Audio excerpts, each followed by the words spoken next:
So far? Yes, so far so good. Yeah. I'll tell you that. Let us both start from expressing our solidarity with the people of France after this outrageously brutal act of terror, which was not just against free media, but against civilization, against all of us, because terrorism has no border, it was a reminder. Now I'll switch to Lithuania. Aš labai džiaugiuosi, kad galime šiandieną susitikti šį vakarą su atstovų šalies, su kuriamis turime nepaprastai intensyvius, produktyvius santykius visose organizacijose, kokiuose yra, ne tik tai NATO, Europos Sąjungoje, taip pat ir jungtinėse tautose, derinam pozicijas ir iš tikrųjų labai daugelio aspektų mūsų požiūriai sutampa. Kalbant apie Europos Sąjungą, mes iš tikrųjų, mums taip pat rūpi, kaip ir mūsų kolegoms, vieningos rinkos įkūrimas Europoje, energetinė politika, mums rūpi informacinis saugumas, taip pat, jeigu kalbant apie energetiką, tai iškart padėkočiau mūsų kolegoms Britams už paramą energetinio saugumo centrui, kuris įsikūręs yra Vilniuje. Taip pat matome labai daug galimybių ir tikimės paramos integruojantis Lietuvai. Šiais metais pradėsim stojimo procesą ekonominės plėtros ir vystymosi organizacija. Jungtinėse tautose, kaip nuolatinė narė, Britanija nuolat iš tikrųjų savo patarimais ir kartu derinant tas pozicijas įvairiais svarbiais klausimais jau pasaulinės politikos. Ta darysim šiais metais taip pat. Ruošime savo pirmininkavimo gegužę, taip pat tikimės sulaukti iš tikrųjų paramos. Taip kad nuoširdžiai sveikinu. Well, it's a great pleasure to be here in Vilnius again. I've worked together with Lithuanian colleagues, first as UK Defence Secretary and now as Foreign Secretary. And as the Minister has said, we have an extraordinarily productive and close relationship on defence and security matters. What I am doing is trying to visit all 27 other European Union capitals to talk about Britain's ideas for reform of the European Union in the years ahead, to make it more competitive, to make it more accountable, to make it fairer in the way it operates, most of all to make it more relevant to the needs of its citizens. And that is reform at 28 countries, reform for the benefit of all of us, not just pushing the agenda of the United Kingdom. And we're very keen to work with our colleagues to see where different countries' red lines are, different countries' agendas coincide, and see how we can build the European Union in a way that delivers our needs, all of our needs, for the future. Because the truth is that the world is changing, the world's economy is globalizing, and we have to respond to that challenge if we are going to create the jobs and the prosperity for our children that we've enjoyed over the last couple of decades. We have to be ready to move forward and to maintain that competitiveness. We have to be open to the world, to engage in trade agreements with our principal trading partners, confident that the European Union can be competitive and can hold its own in the global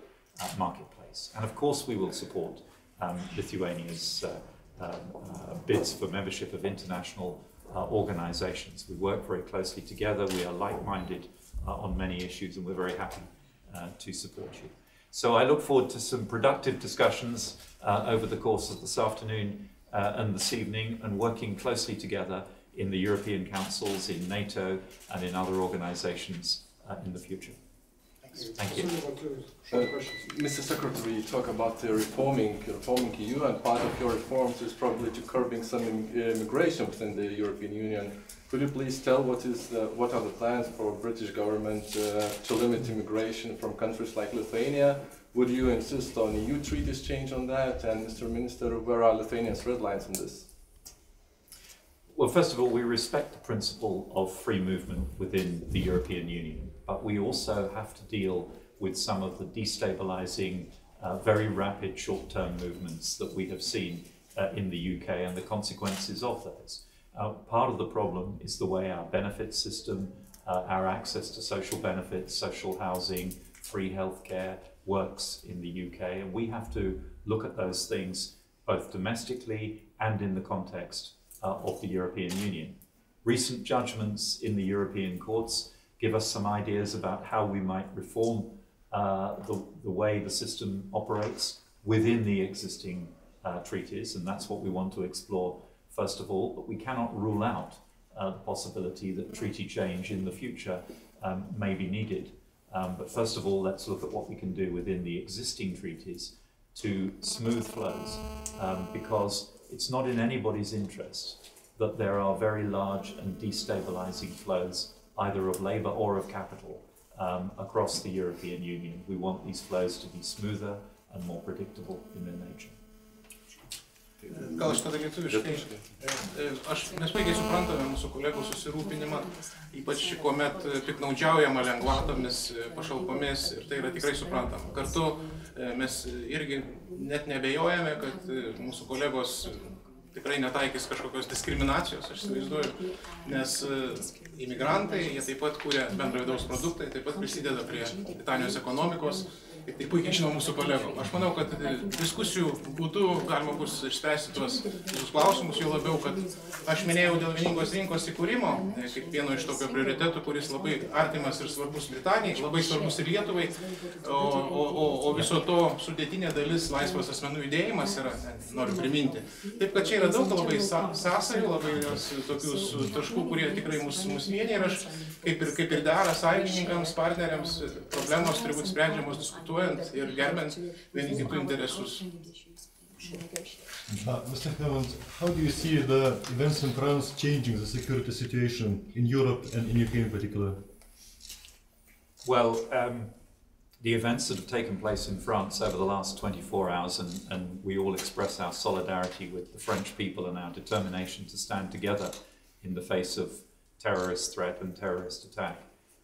They merely serve to remind us of the risk that we all face from Islamist extremism, and to remind us again of why we have taken on the challenge of Islamist extremism time and again in the Middle East, in Afghanistan, in Iraq, in Syria, and now also in some of the African countries as well.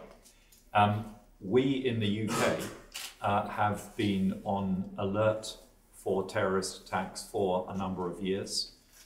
We have always recognized the risk of this type of attack. We plan and exercise for this kind of attack. We have been successful, fortunately, over the last couple of years in disrupting a number of planned attacks before they got to the attack stage.